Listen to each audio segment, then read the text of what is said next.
Hello friends, यहाँ पे हम लोग क्लास 6 साइंस का जो है 6 से लेकर के 12 तक का जो है साइंस हम कवर करने वाले हैं इस सीरीज में। आपको यहाँ पे पहला जो है क्लास 6 का साइंस जो है हम स्टार्ट कर रहे हैं। बीपीएससी जिस तरह से क्वेश्चन सेट करेगा, ऐसा नहीं कि ऑब्जेक्टिव डायरेक्ट आपसे पूछ देगा जैसे मैट्रिक इंटर का ऑब्जेक्टिव आपसे पूछा जाता था। वो बीपीएससी पहले ही बीपीएससी का जो अध्यक्ष है आपको बता चुके हैं, बोर्ड का अध्यक्ष, कि किस तरह से लेवल क्वेश्चन का कैसा रहने वाला है। तो उसी लेवल से, जिस लेवल से उन्होंने बताया है, उस लेवल को ध्यान में रखते हुए हम 6 से लेकर के 12 तक के साइंस जो है हम लोग कवर करने वाले हैं इस सीरीज में। ये इस सीरीज का पहला वीडियो है और यह क्लास 6 का साइंस है। क्लियर? तो चलिए हम स्टार्ट करते हैं। पहला क्वेश्चन है, निम्नलिखित में से कौन सर्वाहारी की श्रेणी में आता है? तो सबसे पहले जानिए, यहाँ पे ऑप्शन में दिया हुआ है ए, बी और सी में दिया हुआ है ए तथा बी दोनों के गुण होते हैं। ए में शाकाहारी है और बी में मांसाहारी, और इनमें से कोई नहीं डी में दिया हुआ है। तो सबसे पहले शाकाहारी किसे कहते हैं? सर्वाहारी पूछ रहा है, तो शाकाहारी मांसाहारी किसे कहते हैं यह हमें जानना होगा। तो शाकाहारी उस जीव को कहते हैं जो पादप वस्तु जो है पादप केवल खाते हैं या पादप निर्मित कुछ भी खाते हैं। जो जंतु पादप खाते हैं या पादप निर्मित खाते हैं, मतलब पौधे से बना हुआ चीज़ खाते हैं या पौधा को डायरेक्ट खाते हैं, उसे हम शाकाहारी कहते हैं। तथा मांसाहारी किसे कहते हैं? जो जंतु केवल जो है दूसरे जीव को खाते हैं, दूसरे जंतु को खाते हैं, उसे हम लोग मांसाहारी कहते हैं। और तो सर्वाहारी किसे कहते हैं? यह दोनों गुण हो, जो जंतु पादप और दूसरे प्राणी को भी खाते हैं, मतलब पौधे को भी खाते हैं और दूसरे जीव को भी खाते हैं, उसे हम लोग सर्वाहारी कहते हैं। तो इस तरह से हम हर क्वेश्चन का व्याख्या भी करेंगे और व्याख्या आपको ये मिल भी जाएगा। तो इसे आप वीडियो को रोक करके आप इसको क्या कर सकते हैं, स्क्रीनशॉट ले सकते हैं या कॉपी में नोट करते चलिए। एक बहुत ही बढ़िया कलेक्शन आपके पास आ जाएगा। क्लियर? तो आप ज़रूर बताएंगे कि क्वेश्चन का लेवल कैसा है, हमने अच्छा क्वेश्चन सेट किया है, आप लोगों के लायक है कि नहीं।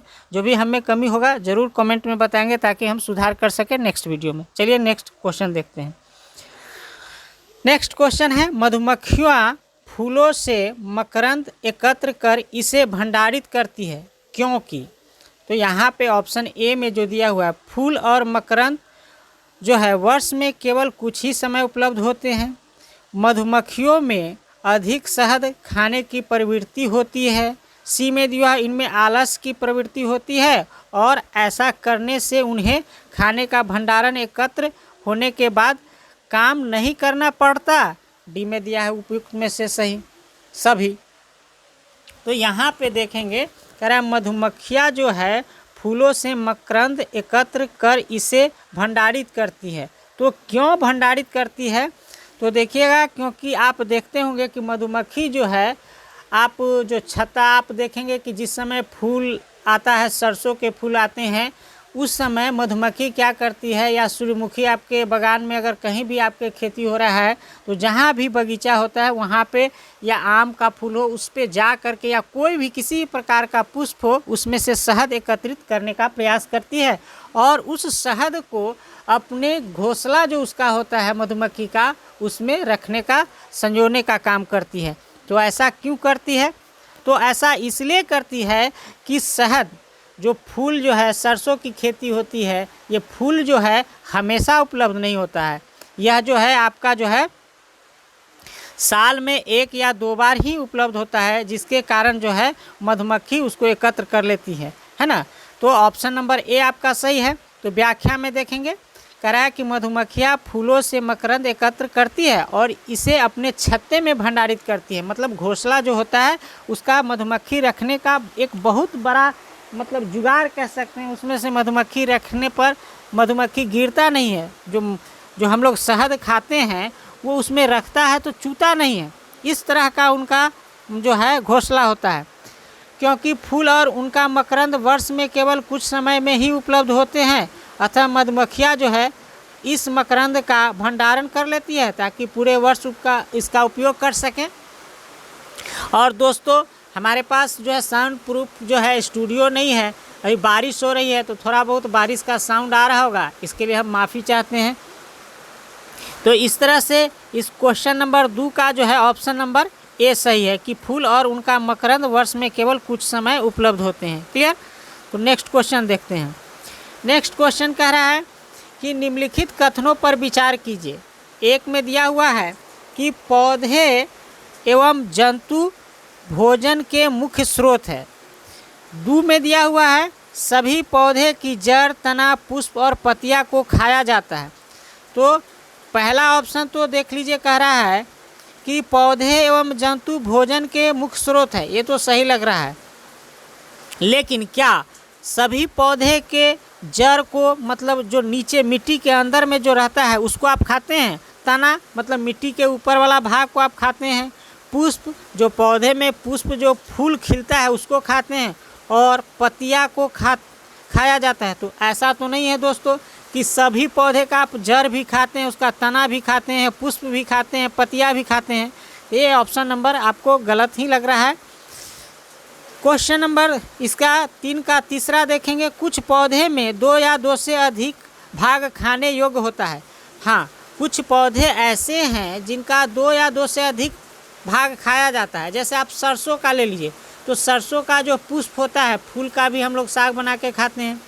और सरसों का जो साग बो देते हैं, थोड़ा सा पौधा निकलता है, उसको तोड़ कर साग बना लेते हैं और उसका बीज भी खाते हैं, है ना। तो सरसों का मसाला जो आप पीस करके खाते हैं तो उसका बीज भी खाते हैं। तो ये तो सही लग रहा है 3 नंबर, और 1 नंबर सही लग रहा है कि कुछ पौधे 2 या 2 से अधिक भाग खाए जाते हैं। कौवा मांसाहारी जीव है। तो दोस्तों अभी हम नेक्स्ट इससे पहले वाले क्वेश्चन में देखा था कि मांसाहारी किसे कहते हैं? जो दूसरे जीव को खाते हैं, जो जीव दूसरे जीवों को खाते हैं, जंतुओं को खाते हैं, उसे मांसाहारी कहते हैं। लेकिन कौवा जो है, आप जानते हैं कि आपके घर पे आकर के कौवा रोटी भी खाता है कि नहीं? अगर बच्चा कोई रोटी लिए हुआ है हाथ में, उसको दिख जाए, वो तो हाथ से उसको झपट करके लेकर के चला जाएगा। बड़े से नहीं झपटता है, लेकिन बच्चे से तो ज़रूर छीन लेता है। तो कौवा जो है मांसाहारी भी है और शाकाहारी भी है। तो कौवा जो है सर्वाहारी की श्रेणी में आता है। अब यहाँ पे देखेंगे, कह रहा है कि उपयुक्त कथनों में से कौन कथन सत्य नहीं है? गलत कथन यहाँ पे चुनना है। तो ऑप्शन नंबर कौन सा हो जाएगा यहाँ पे? गलत नंबर। अब यहाँ पे ऑप्शन दिया हुआ है, ए में दिया हुआ है 1 2 3। क्या 1 और 2 और 3 गलत है? बी में दिया हुआ है 2 3 गलत है, मतलब 2 भी गलत है और 3 भी गलत है। सी में दिया हुआ है 1 और 4 गलत है, तो 1 और 4 तो गलत नहीं है। डी में दिया है 2 और 4 गलत है। तो यही ऑप्शन आपका सही हो जाएगा, क्योंकि कौवा मांसाहारी जीव नहीं, सर्वाहारी जीव है, दोनों चीज़ खाते हैं। और 2 नंबर में भी सभी पौधे के जड़, तना, पुष्प और पत्तियां नहीं खाए जाते हैं। तो आपका डी नंबर ऑप्शन सही है। 2 और 4 जो है इसका क्या है? गलत है। तो व्याख्या भी इसी तरह से है, देख लीजिए। डी है, कह रहा है व्याख्या में लिखा हुआ है सभी पौधे के जड़, तना, पुष्प, पत्तियों का प्रयोग खाने में नहीं किया जा सकता, क्योंकि पौधे का कुछ विशेष हिस्सा ही प्रयोग होता है। तो सच बात है कि आप देखते हैं कि इसे क्या नीम का हम जड़ भी खाते हैं? नहीं ना, नीम का प्रयोग हम करते हैं, उनकी पत्तियों को करते हैं यूज में, औषधि के रूप में करते हैं। उसके जो डाली है उसको ब्रश करने के यूज करते हैं। लेकिन क्या उसके तना को खाते हैं? बिल्कुल नहीं खाते हैं। तो इस तरह से दिया हुआ है सभी पौधे के कुछ भिन्नता भी होती है। सरसों की पत्तियां तथा बीज का ही प्रयोग खाने हेतु किया जाता है, अर्थात कुछ पौधे के 2 या 2 से अधिक भाग खाने में प्रयोग किया जाता है। कौवा एक कैसा जीव है? सर्वाहारी जीव है। तो कौवा तो आप जान ही रहे हैं कि हर चीज़ खाता है। क्लियर। तो इस तरह से आप एक नोट भी तैयार कीजिए, कॉपी निकालिए, कलम निकालिए, वीडियो को देखिए भी और नोट भी कीजिए, अच्छा रहेगा, क्योंकि 6 से लेकर के 12 तक आपका एक बहुत बढ़िया नोट तैयार हो जाएगा। चलिए नेक्स्ट क्वेश्चन देखते हैं।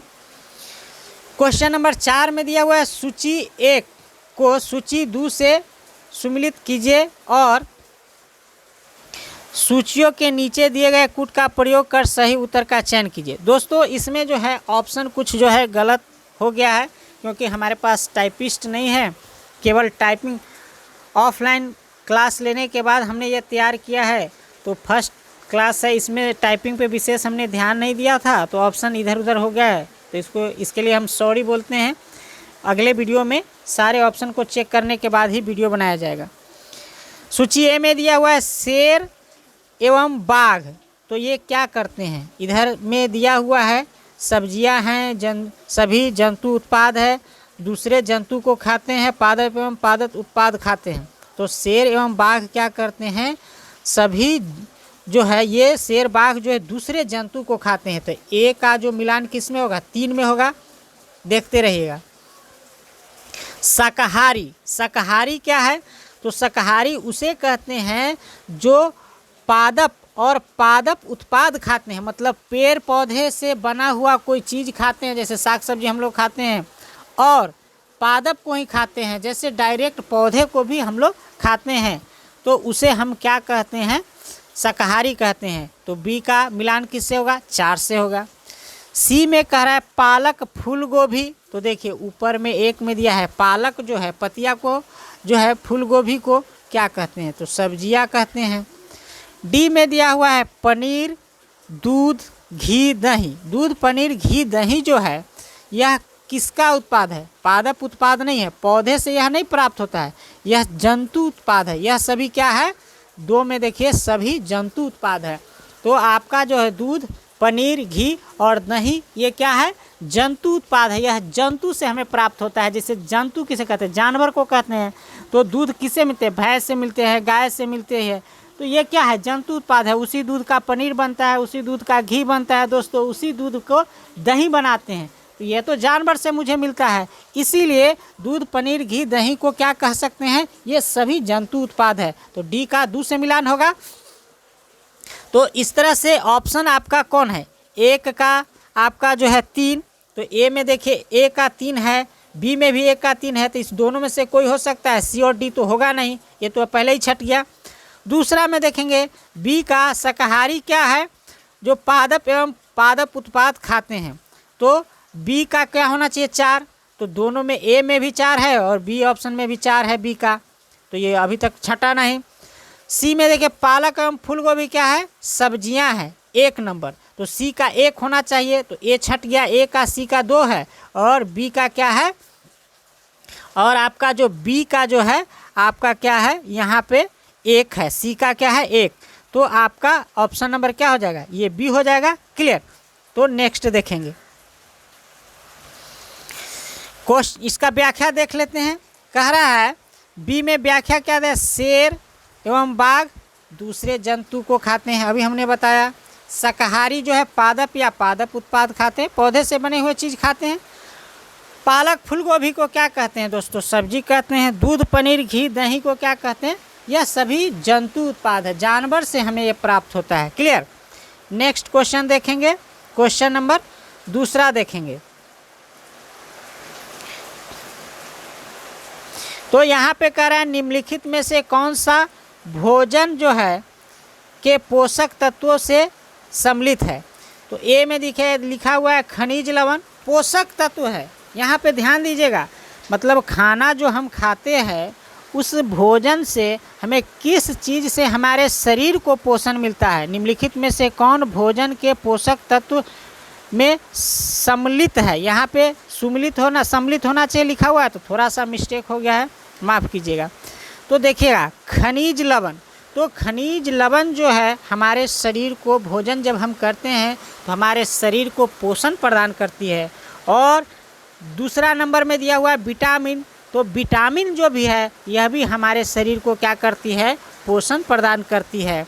नेक्स्ट क्वेश्चन नंबर 3 दिया हुआ है आहारी रेशे, जिसे हम रुक्षांश भी कहते हैं। तो दोस्तों आहारी रेशे जो है हमारे शरीर को पोषण प्रदान नहीं करती है, यह भोजन का एक हिस्सा है, लेकिन यह पोषण प्रदान नहीं करती है। जो भोजन हम करते हैं उसके अवशिष्ट तत्व जो बच जाते हैं उसको शरीर से बाहर निकालने में यह हेल्प करता है। तो 1 और 2 सही हो गया, लेकिन उत्तर में देखिए नीचे दिए गए कूट में सही उत्तर चुनिए। तो आपको सही उत्तर चुनना है, गलत नहीं। तो ए में दिया हुआ है केवल 1, तो केवल 1 तो नहीं सही है, 2 भी सही है। बी में दिया हुआ है केवल 2, तो सॉरी सी में दिया हुआ है केवल 2, ये ऑप्शन ऊपर नीचे हो चुका है दोस्तों, थोड़ा सा इसके लिए माफ़ी चाह रहे हैं, अगले वीडियो से ऐसा नहीं होगा।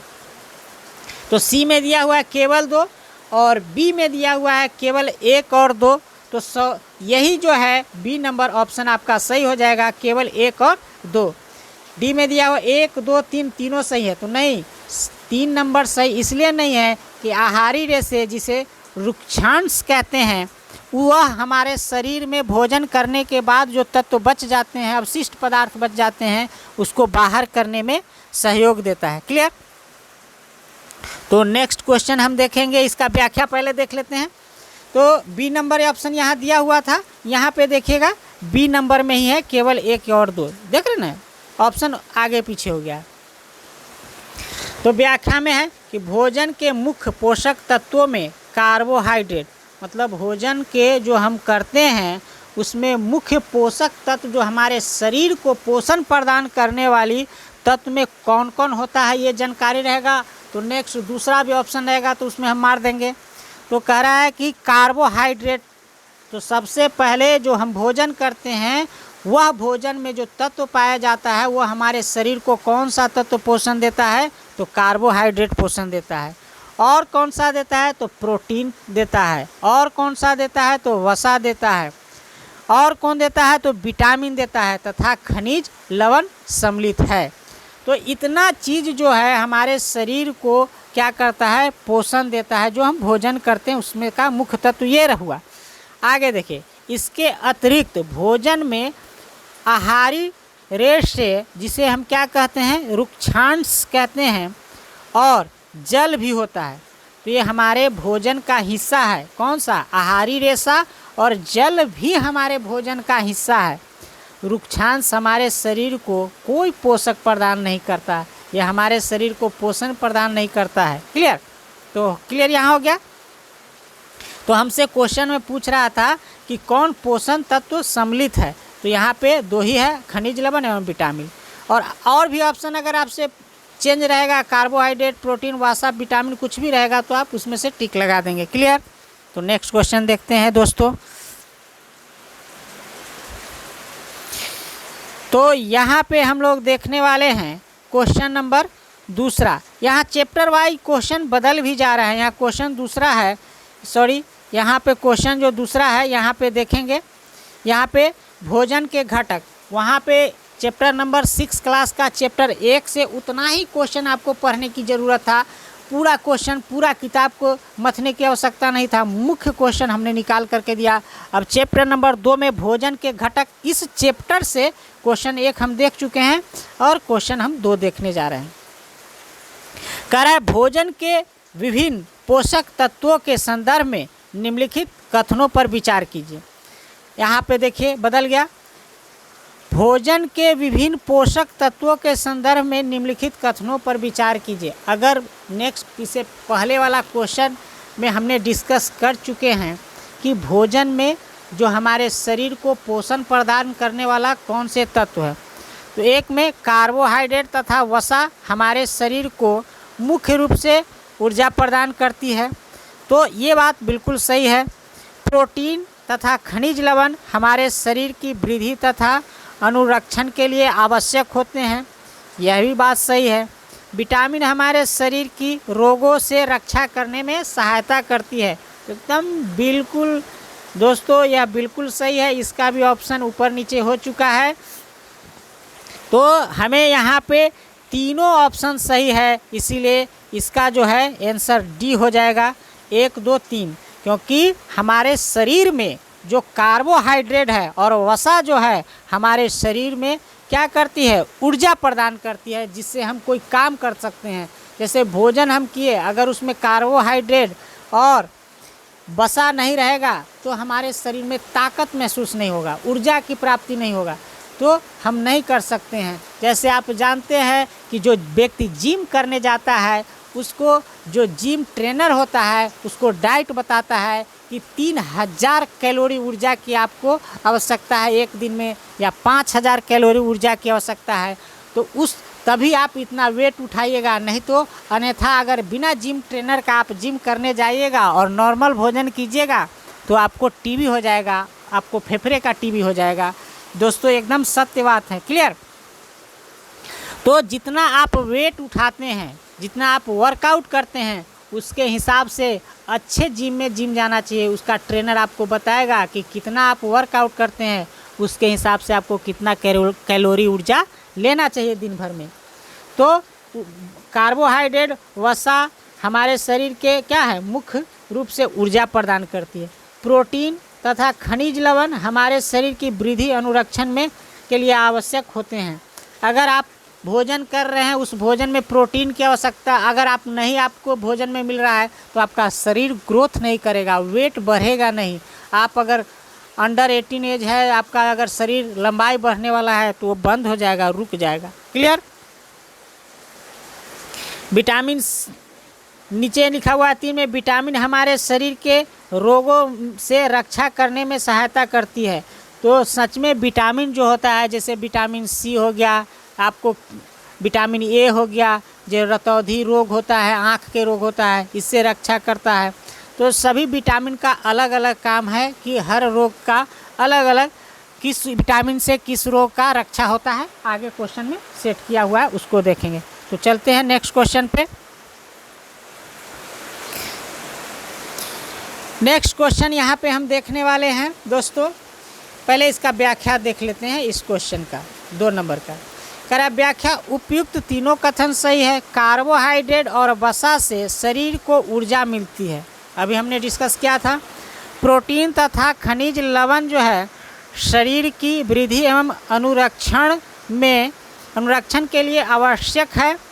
और नीचे दिया हुआ है, विटामिन हमारे शरीर के रोगों से रक्षा करने में सहायता देते हैं, जबकि रुक्षांश बिना पचे भोजन को बाहर निकालने में हमारे शरीर की सहायता करता है। तो अभी यहाँ पे रुक्षांश जो देख रहे थे, पिछले वाले आप क्वेश्चन देखे थे कि रुक्षांश का काम क्या है, शरीर में भोजन का हिस्सा है, लेकिन जो शरीर में जो हमारा जो पचने के बाद जो शरीर में बच जाता है, उस भोजन को बाहर निकालने में यह सहायता करता है। क्लियर दोस्तों। चलिए नेक्स्ट क्वेश्चन देखते हैं। दोस्तों यह वीडियो बना रहे हैं तो इतना तेज़ बारिश हो रही है, और पहला वीडियो है संयोग से, और इतनी बारिश हो रही है कि शायद माइक में आपका आवाज़ उसका आ रहा होगा। इसके लिए हम सच में आप सॉरी बोलते हैं, क्योंकि मेरे पास कोई विकल्प नहीं है। वीडियो आप बनाने बैठ गए तो बना ही कर ही उठेंगे, और देखते हैं आप लोगों को पसंद आता है कि नहीं। अगर आप लोग में से किसी को भी अगर हमारे क्वेश्चन से 6 से लेकर के 12 तक हम इस सीरीज चलाएँगे, अगर आपको फ़ायदा होता है तो ज़रूर कमेंट में लिखना ना भूलिएगा, क्योंकि दोस्तों वीडियो बनाने में मेहनत लगता है। नेक्स्ट क्वेश्चन देखते हैं। नेक्स्ट क्वेश्चन में है कि कार्बोहाइड्रेट के विभिन्न प्रकार के संदर्भ में निम्नलिखित पर विचार कीजिए। कार्बोहाइड्रेट के बारे में आपको विचार करना है। तो देखिए, अमीनो अम्ल और मड और शर्करा 3 चीज़ ऑप्शन में दिया हुआ है, और नीचे दिया हुआ है। तो इस तरह से बीपीएससी क्वेश्चन सेट करेगा। अगर आपके पास ऐसा क्वेश्चन नहीं पढ़े हैं और आप जाइएगा एग्ज़ाम देने बिहार टीचर 7th फेज का, और चाहिएगा कि टिक मार के चले आए, संभव नहीं है। पूरा नॉलेज होना चाहिए, तभी आप मार के आइएगा, अन्यथा नहीं लगेगा। वो मैट्रिक इंटर में ऑब्जेक्टिव जो टारगेट से रटते थे उसको भूल जाइए। अगर लुसेंट आप रटे हुए हैं उसको ही भूल जाइए। जब तक इस तरह से आपका प्रैक्टिस नहीं है, बिल्कुल नहीं होने वाला है। चलिए, उपयुक्त में से कौन सा कार्बोहाइड्रेट का प्रकार नहीं है? तो कार्बोहाइड्रेट का प्रकार नहीं है यह पूछ रहा है। तो दोस्तों यह तो साफ जाहिर है कि अमीनो अम्ल जो है कार्बोहाइड्रेट का प्रकार नहीं है, क्योंकि जो हम भोजन करते हैं और कार्बोहाइड्रेट लेते हैं, तो किस रूप में हमारा शरीर जो है कार्बोहाइड्रेट को एब्जॉर्ब करता है। तो मंड और शर्करा के रूप में हमारा शरीर जो है कार्बोहाइड्रेट को क्या करता है, लेता है, अपने अंदर ग्रहण करता है। तो 2 और 3 नंबर ऑप्शन सही होगा। तो किस में है? तो 2 और 3 देखिए ऑप्शन नंबर सी में है। तो ये हमारा आपका आंसर सही हो जाएगा, ऑप्शन नंबर सी। तो चलिए इसका व्याख्या भी देख लेते हैं दोस्तों। तो व्याख्या में जो है ए, ऑप्शन नंबर ए में दिया है कि कार्बोहाइड्रेट कई प्रकार के होते हैं हमारे। तो ऑप्शन यहाँ पे दोस्तों थोड़ा सा देखेंगे, ऑप्शन नंबर ए जो है आपका दिया हुआ है, सॉरी, तो यहाँ डी सी जो ऑप्शन हम लगाए थे ना दोस्तों गलत लगाए थे, क्योंकि उत्तर पूछ रहा है नहीं, तो केवल एक ही है जो नहीं है। क्लियर।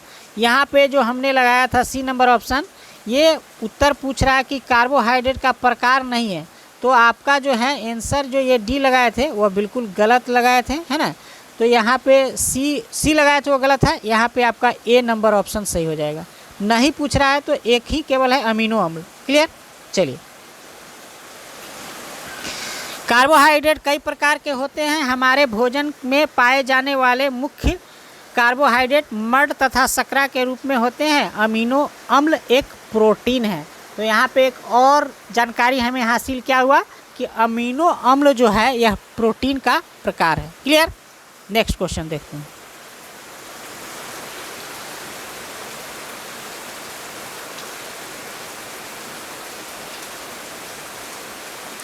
नेक्स्ट क्वेश्चन यहाँ पे 4 में देख रहे हैं। वसा भोजन का एक महत्वपूर्ण घटक है। वसा के संदर्भ में निम्नलिखित कथनों पर विचार कीजिए। वसा अभी थोड़ा देर पढ़े थे। भोजन में वसा की अधिक मात्रा मोटापा का कारण बनता है। तो ये बात तो सही है कि भोजन में अगर वसा अधिक मात्रा में लेंगे तो आपका क्या होगा, मोटापा बढ़ेगा। ऑप्शन नंबर 2 में वसा शरीर को ऊर्जा प्रदान करती है। तो वसा रियल में अभी थोड़ा देर आपने पढ़ा था, कार्बोहाइड्रेट और जो है वसा शरीर को क्या करती है, ऊर्जा प्रदान करती है। ये भी सही है। वसा की तुलना में कार्बोहाइड्रेट की समान मात्रा से हमें अधिक ऊर्जा प्राप्त होती है। तो ये गलत है। वसा की तुलना में कार्बोहाइड्रेट की मात्रा अगर समान मात्रा हो तो कार्बोहाइड्रेट से अधिक ऊर्जा नहीं मिलती है। किससे मिलेगी? अगर समान मात्रा में कार्बोहाइड्रेट भी लिया जाए और वसा भी लिया जाए, तो अगर मान लीजिए कि समान मात्रा है दोनों का, तो वसा से वह अधिक ऊर्जा प्राप्त होती है, न कि कार्बोहाइड्रेट से। वसा की तुलना में कार्बोहाइड्रेट से कम ऊर्जा प्राप्त होती है अगर समान मात्रा में दोनों को लिया जाए। तो कह रहा है कौन सही है, इसमें सही बताना है। तो 1 और 2 सही है। तो 1 और 2 किस ऑप्शन में है? बी में है। तो आपका बी नंबर सही हो जाएगा। गलत पूछता तो केवल 3 था, तो 3 नंबर ऑप्शन जिसमें है ही नहीं केवल, तो ऑप्शन इसमें पूछ ही रहा है उपयुक्त कथनों में से कौन सा सही है। तो 1 और 2 सही है। तो चलिए देख लेते हैं इसका व्याख्या भी थोड़ा सा। तो यहाँ पे देख रहे हैं 1 और 2 सही है। तो यहाँ पे हमने क्या कहा था, 1 और 2 बी नंबर ऑप्शन मारा था ना, तो बी नंबर ऑप्शन है। कथन 1 व 2 सही है, परंतु कथन 3 गलत है, क्योंकि कार्बोहाइड्रेट की तुलना में वसा की समान मात्रा से हमें अधिक ऊर्जा प्राप्त होती है, क्योंकि वसा से अधिक ऊर्जा प्राप्त होती है, न कि कार्बोहाइड्रेट से। तो चलिए नेक्स्ट क्वेश्चन देखते हैं। यहाँ नेक्स्ट क्वेश्चन हम लोग देखेंगे, कह रहा है पोषण, क्वेश्चन नंबर 5 है। पोषण तत्वों के अलावा जल भी भोजन का हिस्सा होता है। पोषण तत्वों के अलावा जो जल हम ग्रहण करते हैं वह भी भोजन का हिस्सा है। अभी थोड़ा पिछले वाले जो आपने क्वेश्चन देखा था उसमें देखा था जल और रुक्षांश, यह भी भोजन का क्या है, हिस्सा है। क्लियर। तो रुक्षांश भी हिस्सा है। जो रुक्षांश हमारा क्या काम करता है, भोजन जो हम करते हैं उससे अपशिष्ट पदार्थ बच जाता है तो उसको बाहर करने में वह भी मदद करता है। और जल भी, तो देखिए जल और रुक्षांश भी हमारे भोजन का हिस्सा है पोषक तत्व के अलावा। ये हमेशा ध्यान दीजिएगा। ऑप्शन नंबर ए कह रहा है कि कुछ सीमा तक शरीर के लिए आवश्यक जल की पूर्ति खाद्य पदार्थों में उपस्थित जल से ही हो जाती है। तो रियल बात है, एकदम सच्ची बात है कि शरीर में जो हमें जल चाहिए उसकी पूर्ति अगर हम कोई खाद्य पदार्थ लिक्विड वाला अगर यूज करते हैं, जैसे हमने जूस पिया, मैंगो जूस पिया, तो उसमें भी तो जल की मात्रा है। जैसे ककड़ी खाया या खीरा खाया या तरबूज खाया, तो जो हम खाते हैं उसमें जो जल उपस्थित है कुछ मात्रा तो शरीर को उससे भी पूरा हो जाता है जितना शरीर को चाहिए, क्योंकि उसमें भी जल है। 2 नंबर में कह रहा है जल भोजन में उपस्थित पोषकों को अवशोषण करने और मूत्र तथा पसीने के रूप में अवशिष्ट पदार्थों को शरीर से बाहर निकालने में सहायता करता है। बिल्कुल सही बात है, क्योंकि जल जो है, जल जब हम ग्रहण करते हैं तो जो हम भोजन करते हैं उसमें कुछ न कुछ पोषक तत्व को हमारा शरीर ग्रहण करता है। तो जल की सहायता से उस पोषक तत्व को हमारा शरीर अपने अंदर ले लेता है और जल जो है बचने के बाद यह काम करने के बाद मूत्र तथा पसीने के रूप में अवशिष्ट पदार्थों को पेशाब के रास्ता से और पसीने के रास्ता से जो गंदगी हमारे शरीर में है उसको शरीर से बाहर का रास्ता दिखाती है। तो दोस्तों यह भी सही है। तो उपयुक्त कथनों में कौन सा सही कथन है? आपसे सही कथन ही पूछा जा रहा है। तो इसमें तो दोनों सही है। तो देखिए 1 और 2 दोनों किस में है? तो सी नंबर ऑप्शन में आपका जो है 1 और 2 है। क्लियर? तो चलिए व्याख्या देख लेते हैं इसका। तो व्याख्या हम देख लेते हैं। तो व्याख्या जो है आपका सी है, एकदम बिल्कुल सही। दोनों कथन सही है। समानतः हमारे शरीर को जितने जल की आवश्यकता होती है वह हमें उन वस्तुओं से प्राप्त होती है जिन्हें हम द्रव के रूप में लेते हैं, जैसे कि जल, दूध और चाय इत्यादि। जल भोजन में उपस्थित पोषकों को अवशोषित करने और अवशिष्ट को शरीर से बाहर निकालने में सहायक होती है। क्लियर? नेक्स्ट क्वेश्चन देखते हैं। क्वेश्चन नंबर 6 में देखेंगे। करें सूची 1 को सूची 2 से सुमिलित कीजिए और सूची के नीचे दिए गए कूट का प्रयोग कर सही उत्तर चुनिए। अब यहाँ पे देखिए, करें विटामिन ए, तो और यहाँ जो है अभावजन्य रोग। अभावजन्य रोग किसको कहते हैं ये पहले जान लीजिए कि जिस विटामिन के अभाव में अगर शरीर को, अभावजन्य रोग किसे कहते हैं? अगर शरीर को लगातार कुछ समय तक उस विटामिन को नहीं हमारा शरीर को मिलता है तो वो रोग उत्पन्न हो जाता है। वैसे रोग को अभावजन्य रोग कहते हैं। जैसे मान लिया जाए कि हमारे शरीर में बहुत दिनों से हमारे शरीर को विटामिन ए नहीं मिल रहा है, तो विटामिन ए से जो रोग उत्पन्न हो जाएगा उसे अभावजन्य रोग कहते हैं। तो सूची ए में आपका क्या दिया हुआ है? यहाँ सूची ए में विटामिन का नाम दिया हुआ है और उस विटामिन से कौन सा रोग होता है इधर साइड में आपको दिया हुआ है, उसको मिलान करना है। क्लियर?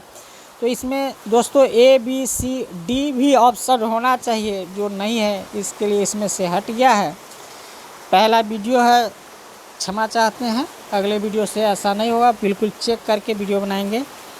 तो विटामिन ए में जो है, विटामिन ए में ए ही ऑप्शन दिया हुआ है। तो इससे क्या होता है? विटामिन ए से दृष्टिहीनता होती है।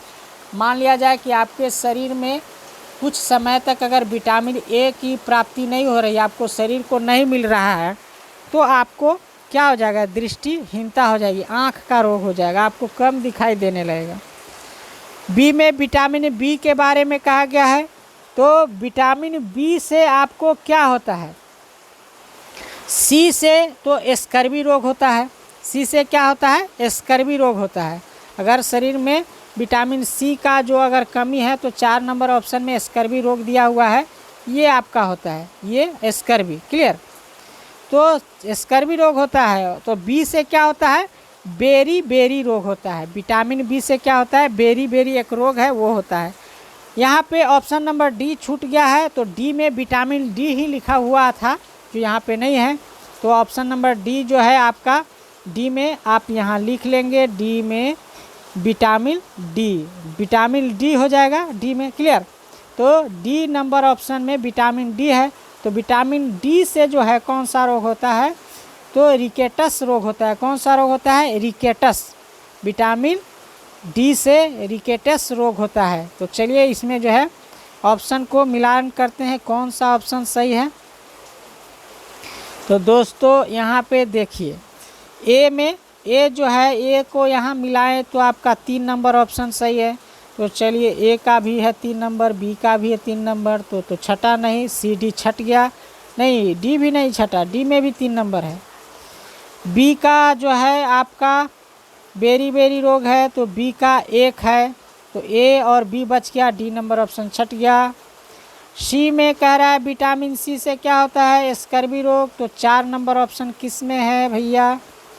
तो 4 नंबर ऑप्शन ए में है, तो डायरेक्ट ए नंबर ऑप्शन इसको मारिए सही। क्लियर, ए होगा इसका सही। सी से जो है आपका बेरी रोग होता है, तो 4 नंबर ऑप्शन सही हो गया, ये वाला 4, सी का 4 हो जाएगा। और डी से जो होता है आपका रिएक्टस होता है, डी से क्या होता है रिएक्टस, जो 2 नंबर ऑप्शन में यहाँ दिया हुआ है। क्लियर, नेक्स्ट देखते हैं। सबसे पहले इसका व्याख्या देख लेते हैं दोस्तों। व्याख्या करा है, विटामिन ए की कमी से दृष्टिहीनता मतलब रतौंधी होती है, और क्या होती है तो कमजोरी, दृष्टि में क्या होता है कमजोरी होता है, अंधेरा होने लगता है, रात में कम दिखाई देने लगता है, दूर की वस्तु नहीं दिखाई देता है, कभी कभी पूरी तरह से दिखाई देना बंद हो जाता है। ठीक है, रतौंधी रोग का लक्षण है विटामिन ए। विटामिन बी से कौन सा रोग होता है दोस्तों, तो बेरी रोग होता है। बेरी रोग से आपके शरीर में मांसपेशियों में जो है दुर्बलता आने लगेगा, कमजोरी आने लगेगा, ऊर्जा की कमी महसूस होने लगेगा, आपको जो है कोई काम करने का मन नहीं करेगा, मतलब आलस ज़्यादा आएगा। विटामिन बी का अगर कमी होगा तो ये रोग का लक्षण है। विटामिन बी की कमी आपके अगर शरीर में लगातार कुछ दिनों तक अगर रही तो। सी नंबर ऑप्शन में विटामिन सी के बारे में करा है, स्कर्वी रोग होता है। तो स्कर्वी रोग का लक्षण क्या है भैया, तो आप मसूरा देखते होंगे, कभी कभी सुबह में मुंह धोने जाते होंगे तो उसके मसूरे से खून आने लगता होगा। घाव भरने में अधिक समय लगने लगता है, जैसे आपको मान लिया कट गया तो जल्दी आपका घाव ठीक नहीं होगा। क्लियर। और विटामिन सी के बारे में आप जानते हैं कि जब भी आप भोजन पकाते हैं तो गर्मी के कारण विटामिन सी का क्या हो जाता है, नष्ट हो जाता है। तो भोजन से तो विटामिन सी आपको मिलने से रहा, आपको विटामिन सी खाने के लिए अलग से इसका जुगाड़ लगाना होगा। या तो आप संतरा खाइए, है ना, या नींबू खाइए भोजन में ऊपर से, तभी विटामिन सी की प्राप्ति आपको हो सकती है।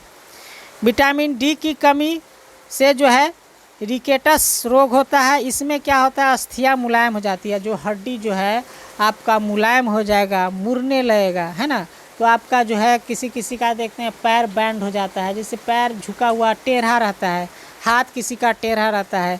तो दोस्तों शुरुआत में बच्चे में विटामिन डी के कमी से उसका हड्डी मुलायम हो जाता है, अस्थि जो है हड्डी को कहते हैं, वो मुलायम हो जाता है, जिसके कारण से उसका अपने पैरों के बल पे खड़ा होता है, जिसके कारण से उसका पैर टेढ़ा हो जाता है। दूसरा एक चीज़ और ध्यान दीजिएगा कि अभी कुछ घर में चलन हुआ है कि बच्चा नहीं चल रहा है तो एक चलने वाला गोला सा मशीन आता है, उस पर जो नहीं होता है गुरुकने वाला, और उसमें रख दिया जाता है। तो बच्चे को ऐसा कभी नहीं करना चाहिए। बच्चे के पैर में जब तक अपनी ताकत नहीं आ जाए, अपने बल पे न खड़ा हो, तब तक किसी की सहायता से उसको खड़ा कराने का कोशिश कीजिएगा। तो आपका बच्चा जो होगा निश्चित 100% आप बच्चे को देखिएगा पैर टेढ़ा होगा। लेकिन गांव के बच्चे को गरी ये सब की सहायता न, वो अपने गुरुकता है मिट्टी में, उसको निश्चिंत होकर के गुरुकने देता है। जब साल 1.5 साल उसके पैर में जान आएगा, ऑटोमेटिक वो खड़ा होगा अपने से, आपको खड़ा कराने की आवश्यकता नहीं है। किसी चीज़ की सहायता दे करके, गरी की सहायता या अन्य कोई भी बाहरी सहायता दे करके उसको चलाने का प्रयास न कीजिए, न खड़ा कराने का प्रयास कीजिए, क्योंकि इससे आपके बच्चे का पैर टेढ़ा हो सकता है। क्लियर। तो ये आपका व्याख्या रहेगा। क्वेश्चन नंबर नेक्स्ट देखते हैं, क्वेश्चन नंबर 7 करा, निम्नलिखित में से कौन सा कथन असत्य है। इसमें सही नहीं पूछ रहा है, इसमें गलत कथन पूछ रहा है। तो अभी तो पढ़े थे विटामिन के बारे में, करा विटामिन ए त्वचा और आँखों को स्वस्थ रखता है। बिल्कुल, आँख के लिए तो सही में अभी पढ़े थे, तो त्वचा को भी स्वस्थ रखता है। विटामिन बी घाव भरने में सहायक है। भैया अभी थोड़ा देर पढ़े थे कि विटामिन सी से जो है कौन सा रोग होता है, बेरी रोग होता है। इससे घाव भरने में अगर विटामिन किसी की कमी होगा तो घाव भरने में समय लगेगा, तो ये तो होगा नहीं भैया। विटामिन बी से तो घाव भरने में सहायक होता है, ये तो होगा नहीं। विटामिन किससे सहायक होता है, सी से घाव भरने में सहायता करेगा। अगर आपके शरीर में सी की विटामिन सी की मात्रा है तो आपको घाव भरने में सहायक होगा। तो गलत आपसे पूछ रहा था, तो ऑप्शन नंबर कौन गलत है, बी गलत है। बी में बी का बात कर रहा है विटामिन का। अब सी में कह रहा है विटामिन सी रोगों से लड़ने में सहायक है। तो हाँ, रोग से भी लड़ने में विटामिन तो सहायता करता ही है। जिस रोग का मान लीजिए कि विटामिन सी से जो रोग बेरी रोग होता है और हमारे शरीर में विटामिन सी की मात्रा है, तो उस रोग से हमारी मदद करेगा होने में, लड़ने में वो सहायता करेगा। विटामिन डी हमारी अस्थियां और दांतों के लिए कैल्शियम का उपयोग करने में हमारे शरीर की सहायता करता है। तो अभी आपने थोड़ा देर पहले पढ़ा कि विटामिन डी से हमारे कमी से हमारे अस्थियां जो है, हड्डियां जो है कमज़ोर हो जाती है, मुलायम हो जाती है और मसूड़ों में, दांतों में क्या खून आने लगता है ना। तो ऑप्शन नंबर कौन सा गलत है भैया? तो ऑप्शन नंबर जो है आपका ऑप्शन नंबर बी जो है गलत है। तो व्याख्या में भी यही दिया हुआ है कि ए, तो ऑप्शन नंबर आपका ये वाला जो है आपका बी नंबर ऑप्शन जो है आपका गलत है, क्योंकि बी से घाव नहीं भरता है। क्लियर? चलिए, व्याख्या में भी वही दिया हुआ है, विशेष कुछ है नहीं। व्याख्या करें, कथन ए सी डी सही है परंतु बी गलत है, क्योंकि विटामिन बी कार्बोहाइड्रेट के पचाने में सहायक है। तो एक नया चीज़ आपको मिल गया, क्योंकि यहाँ पे आप व्याख्या जरूर आप नोट कीजिए कॉपी कलम से, बहुत हेल्प मिलेगा। अगर 6 से लेकर के 12 तक अगर मेरा सीरीज देख लेते हैं, नो डाउट बहुत आपको जो है बीपीएससी के एग्ज़ाम में हेल्प मिलेगा, या किसी भी कॉम्पिटिटिव एग्ज़ाम की आप तैयारी करते हैं तो एक एक चैप्टर वाइज हमने क्वेश्चन छांट करके अलग किया है। तो कह रहा है क्योंकि विटामिन बी कार्बोहाइड्रेट को पचाने में सहायक होती है। तो विटामिन बी क्या करती है? कार्बोहाइड्रेट को पचाने में सहायता करती है। घाव भरने में सहायक विटामिन जो है विटामिन सी है। कौन है? सी विटामिन है जो घाव भरने में। विटामिन सी भोजन पकाने में गर्मी से आसानी से नष्ट हो जाता है। तो थोड़ा देर पहले हमने ये बताया था कि जब आप भोजन पकाते हैं तो विटामिन सी जो है गर्मी के कारण, गर्म भोजन जैसे होता है तो नष्ट हो जाता है। इसलिए विटामिन सी को लेने के लिए आपको संतरा का यूज करना पड़ेगा, नींबू का यूज करना पड़ेगा। सिट्रिक एसिड जिस फल में है उस फल को यूज कीजिए, जिससे आपको विटामिन सी की प्राप्ति होगी। क्लियर? नेक्स्ट क्वेश्चन देखते हैं। करें, निम्नलिखित युग का विचार कीजिए। एक तरफ खनिज दिया हुआ है, एक तरफ अभावजन्य रोग दिया हुआ है। तो अभी हमने बताया था अभावजन्य रोग किसको कहते हैं? तो जिस विटामिन की लगातार शरीर में कुछ दिनों तक कमी हो और तो उस विटामिन के कारण वो रोग हो जाता है, उसे हम अभावजन्य रोग कहते हैं। एक में दिया हुआ है कैल्शियम। तो कैल्शियम से जो है यहाँ कौन सा रोग होता है? अगर अभाव हो जाए आपके शरीर में, कैल्शियम का कमी हो जाए, न मिले आपके शरीर को, तो आपको तो लगा होगा कि कैल्शियम हड्डी से संबंधित है तो अस्थि क्षय होगा। तो ऐसी बात नहीं है। कैल्शियम की लगातार कमी से आपका हड्डी नष्ट नहीं होता है दोस्तों, आपका दंत क्षय होता है। क्या होता है? दांत जो है आपका क्षय होने लगेगा, है ना। दूसरा, आयोडीन से क्या होता है? घेघा, जो गायटर जिसको कहते हैं, क्या कहते हैं? गायटर जिसको कहते हैं, घेघा रोग होता है ना। और 3 में जो है लौह से जो है आयरन की कमी से, लोहा आयरन जो है जो पालक में पाया जाता है, लौह की कमी अगर आपके शरीर में हो जाए तो अस्थि क्षय होगा, तब आपका हड्डी का क्षय होगा। अब देखिए क्या कह रहा है, उपयुक्त युग्मों में से कौन सा युग्म सुमिलित है? तो कैल्शियम का क्या हो जाएगा? दंत क्षय। तो ए में हो जाएगा। इधर सॉरी, इधर जो है आपका ये नहीं दिया है तो इसको 1 मान लीजिए, इसको 2 मान लीजिए और नीचे वाला को 3 मान लीजिए। अब इसको मिला दीजिए तो देखिए कैल्शियम से क्या होगा? आपका दंत क्षय हो जाएगा, नीचे वाला 3। आयोडीन से घेघा, 2 का 2 हो जाएगा और 3 का ऑप्शन नंबर 1 हो जाएगा। क्लियर? अस्थि क्षय हो जाएगा।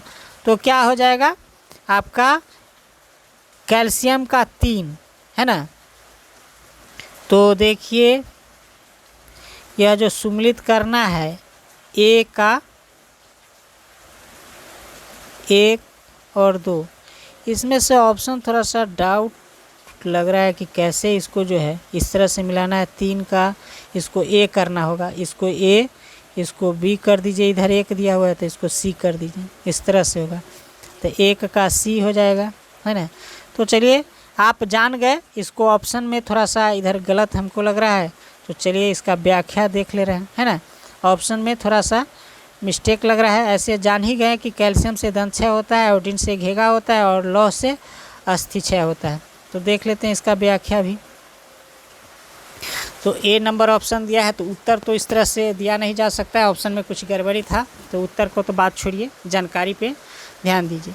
व्याख्या है कि लंबी अवधि तक पोषकों के अभाव के कारण होने वाले रोग को अभाव जन्य रोग कहलाते हैं। यहाँ पे हमने लिख दिया कि लंबी अवधि तक पोषक के अभाव के कारण, कोई पोषक तत्व अगर हमारे शरीर को नहीं मिल रहा है, जिसके कारण लंबे समय तक होने वाले रोग को, उस रोग को अगर होता है तो उसे हम अभावजन्य रोग कहलाता है।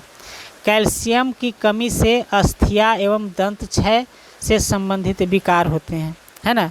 तो अस्थि क्षय नहीं, दंत क्षय होता है, अस्थि का रोग होता है कैल्शियम से। आयोडीन की कमी से घेघा रोग होता है, गर्दन की ग्रंथि फूलने लगता है और बच्चों में मानसिक विकलांगता इसके प्रमुख लक्षण होते हैं। मानसिक रूप से बच्चा क्या हो जाएगा, बीमार होने लगेगा, आयोडीन की कमी होगी तो।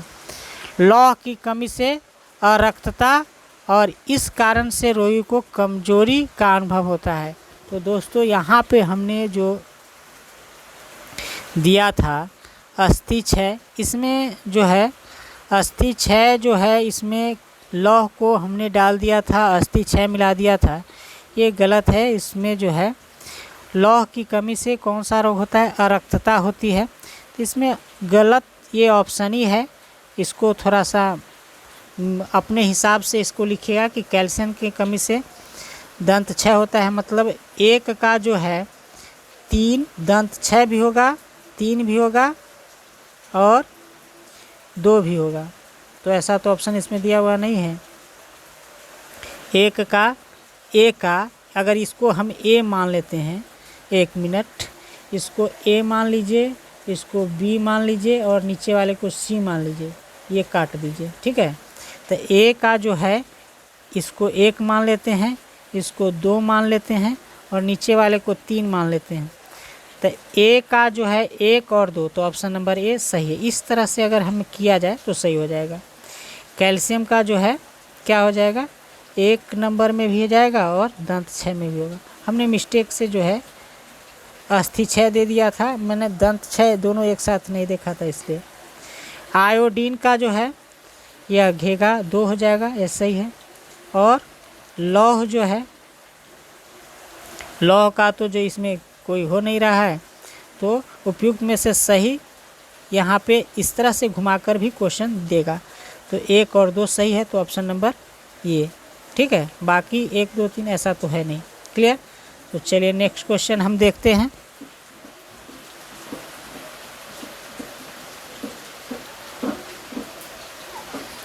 नेक्स्ट क्वेश्चन देखते हैं, व्याख्या हम देख लें यहाँ पे। क्वेश्चन नंबर 9 में कह रहा है मानव शरीर में धीमी वृद्धि निम्नलिखित में से किस कमी के कारण होती है। तो आपका जो है धीमी गति जो है आपका जो है प्रोटीन के कमी के कारण हो जाता है। अगर शरीर में लंबे समय तक प्रोटीन की कमी होगी तो आपके शरीर में जो वृद्धि है वह क्या हो जाएगी, धीमी हो जाएगी। क्लियर। तो इसका व्याख्या हम देख लेते हैं। चलिए व्याख्या देखते हैं। मानव शरीर में तो धीमी वृद्धि प्रोटीन की कमी के कारण होती है। यदि प्रोटीन तथा कार्बोहाइड्रेट दोनों की किसी व्यक्ति में आहार में लंबे समय तक अनुपस्थित रहे, मान लो कि कोई व्यक्ति के शरीर में प्रोटीन भी और कार्बोहाइड्रेट दोनों हो जो है व्यक्ति के शरीर में लंबे समय तक अनुपस्थित रहे, तो उसको वृद्धि पूरी तरह से अवरुद्ध हो जाएगी, वह व्यक्ति बढ़ेगा ही नहीं। अगर दोनों चीज़, अगर एक चीज़ है तो वृद्धि में कमी होगी, कम रफ्तार से बढ़ेगा। लेकिन अगर दोनों चीज़ अगर कम अभाव हो जाए, जैसे कार्बोहाइड्रेट भी ना मिले उस व्यक्ति को और प्रोटीन भी ना मिले, तो उसको जो है उसका वृद्धि बिल्कुल और बिल्कुल रुक ही जाएगा। और चैप्टर जो है 3 यहाँ पे स्टार्ट हो रहा है दोस्तों। तो हम आज 3 डिस्कस नहीं करेंगे क्योंकि वीडियो जो है आपका 39 मिनट का हो चुका है, 49 मिनट का। तो हम आपसे रिस्पांस चाहेंगे कि क्या मेरा वीडियो पसंद आया। अगर पसंद आया तो आप एक बार ज़रूर कमेंट करें कि से आपको नेक्स्ट सीरीज चाहिए। तो हम 6 से हमने स्टार्ट किया है, इसको 12 तक हम आपको करवाएंगे और नो डाउट हर एग्ज़ाम में आपको हेल्प मिलेगा। या यूपीएससी हो, बीपीएससी हो, या राज्य स्तरीय कोई भी एग्ज़ाम हो, एसएससी हो, कोई भी हो, एक क्वेश्चन आपने देखा होगा कि एक क्वेश्चन से कम 5-10 ऑब्जेक्टिव क्वेश्चन तो निकल कर के आ ही रहा है। तो चैप्टर से कुछ भी नहीं छूटा। आपसे उम्मीद करते हैं कि आप ज़रूर वीडियो देखने के बाद एक बार कमेंट ज़रूर करेंगे। Thanks for watching.